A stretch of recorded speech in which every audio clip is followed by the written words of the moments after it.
Hello everyone! Welcome back ulit dito sa ating channel. So, okay, today meron naman tayong bagong video. Kahit hindi ko sabihin kung anong gagawin natin sa video na to, alam kong alam nyo na yan dahil nakalagay na yan sa ating title.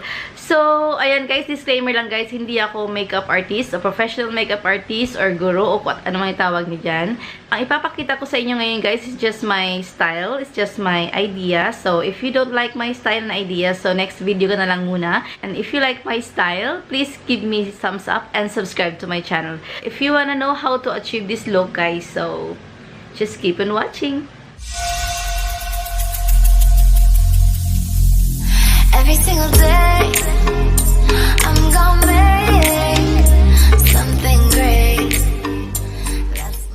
Okay, so to achieve this makeup look guys, let's start with the makeup base syempre. So naglagay na ako ng moisturizer and now mag-a-apply na ako ng primer para ma-hide natin ang visible pores. Ayan, kasi guys, masyado kasing malalaki ang aking mga pores. So, ayan, lagyan natin. So guys, ang foundation na gagamitin ko for today is yung foundation na medyo full coverage siya at long lasting. Sa mga graduation day, medyo matagal. Real talk lang guys ha. Medyo matagal tayong mag-aantay. Matawag ang ating pangalan.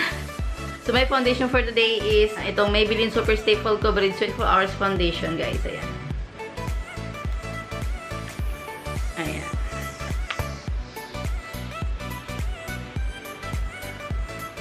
Napit tayo ng konti. Parang kita na. Then, blend ko siya sa aking beauty blender.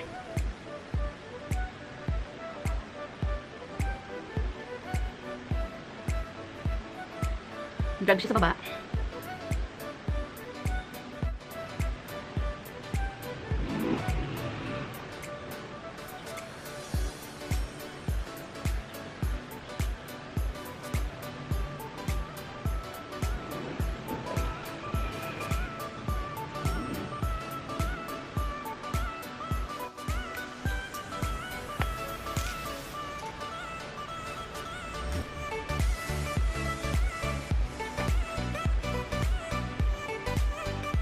Left line. And then blend. So, gagamitan ko siya ng maliit kong concealer blender.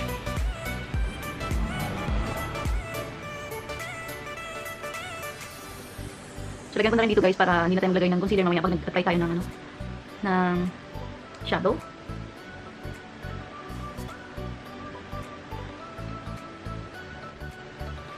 So, tapos na ako maglagay ng concealer. Ngayon, i-bake na naman natin ang foundation and concealer para hindi sila agad magbulas.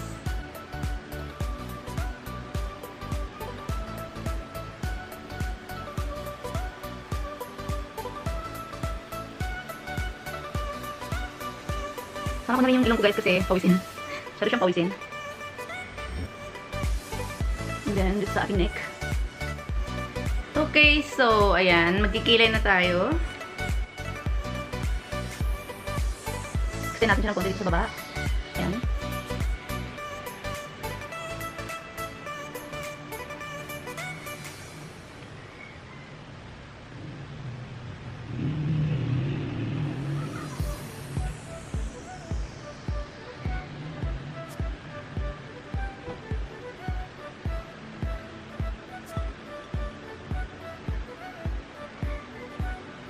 So, okay. So, iset naman natin siya ng powder para hindi agad siya din maghulas.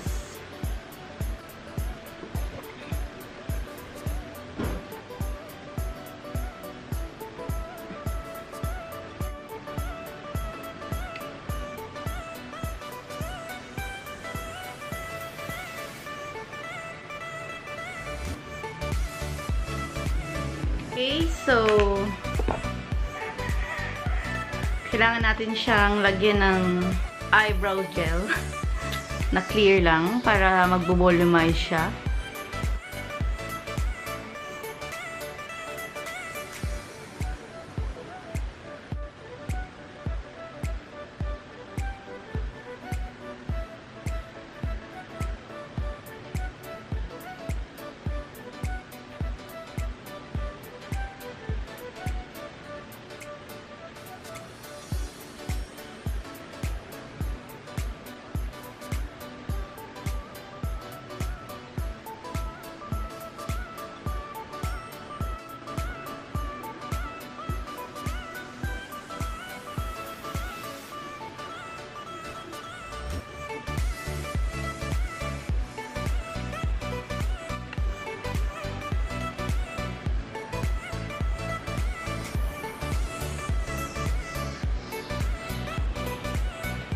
Kasi medyo mga hard sa gilid, guys. So, kailangan natin tanggalin.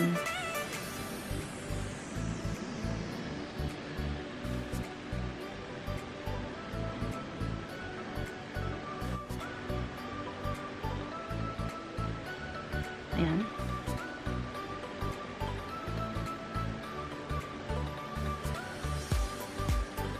Parang tayong konting shimmer. Yung flat blender na ginamit ko kanina pang shade ng ating lid, gagamitin natin siyang pang ano sa baba.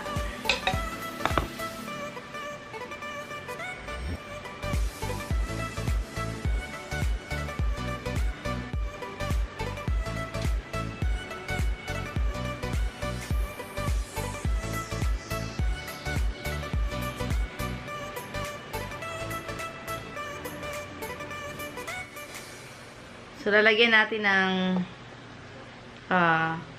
highlighter ang ating brow bone.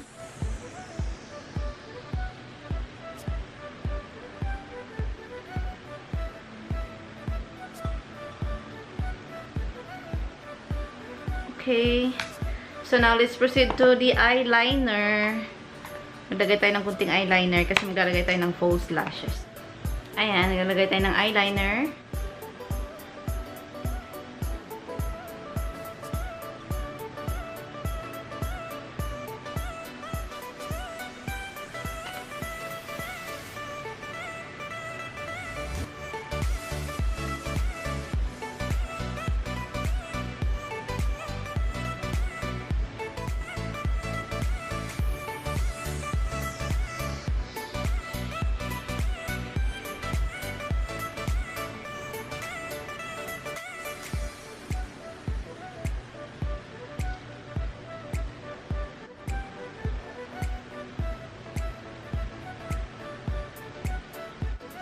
And now, we're done sa eyeliner, guys. Ngayon, maglalagay naman tayo ng tight liner pa.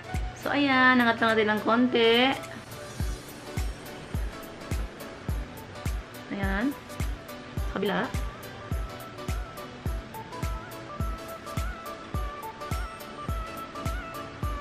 At saka dito sa baba.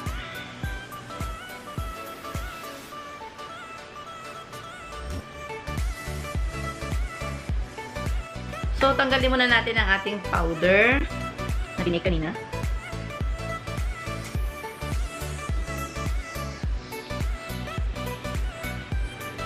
Alright. So, curl natin ating lash na magkabit tayo ng false lashes.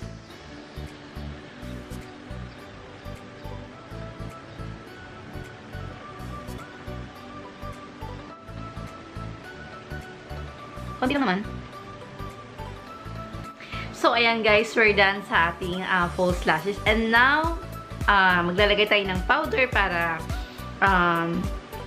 hindi agad mahuhulas ang ating nilagay na foundation, yung mga makeup base natin. So, nagamit ako ng isang Essence All About Matte.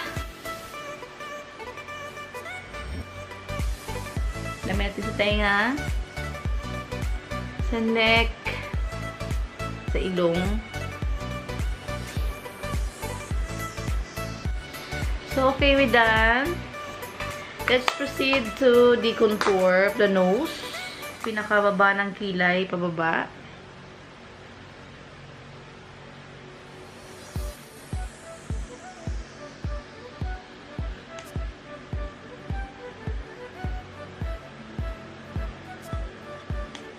Then, ipagdugtong natin siya dito sa tip. Dito sa gilid, para magmukhang slim ang ating ilong. Highlighter dito sa tip. Taas. Ayan, may konting shimmer. Shimmer.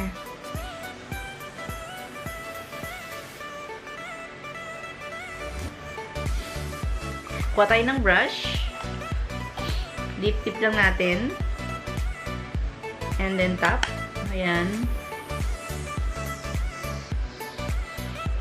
Taas. Para hindi masyadong flat tingnan. Other side.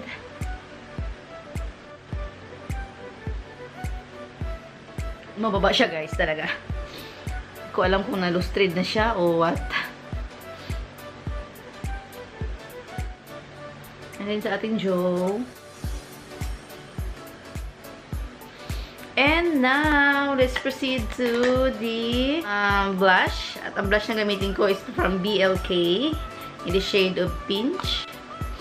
Ayan, kukuha tayo ng brush. Medyo may pagka-pink, ano siya? Pink purple, parang ganun.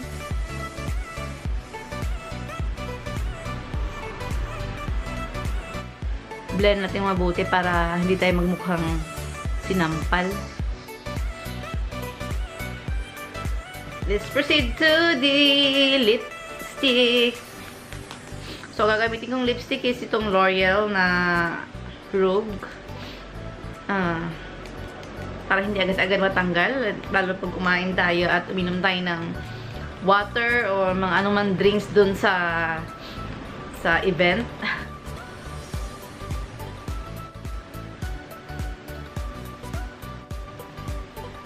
Okay. The last one, but not the least, is highlighter. Ayan, ganun-ganun lang natin.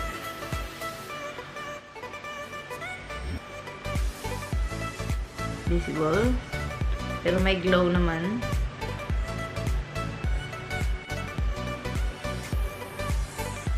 Hindi ko alam guys kung nakikita nyo dyan. Pero nakikita ko siya dito sa aking hiwagang mirror.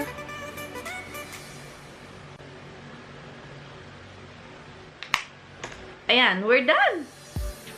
So, ganun lang guys. Ito yung idea ko or style ko pagka sa mga graduation makeup look. So, tanggalin natin tong ating headband. So, kayo na bahala guys kung anong style ng hair ang gusto nyo. Gusto nyo ipa-volumize or gusto nyo ganito lang straight, gusto nyo i-tie up or what. So, ayan guys ang aking graduation makeup look. Ano ba bang tawag dyan? Moving up makeup look, or graduation makeup look. So, okay. Thank you for watching. I'll see you in my next video. Bye!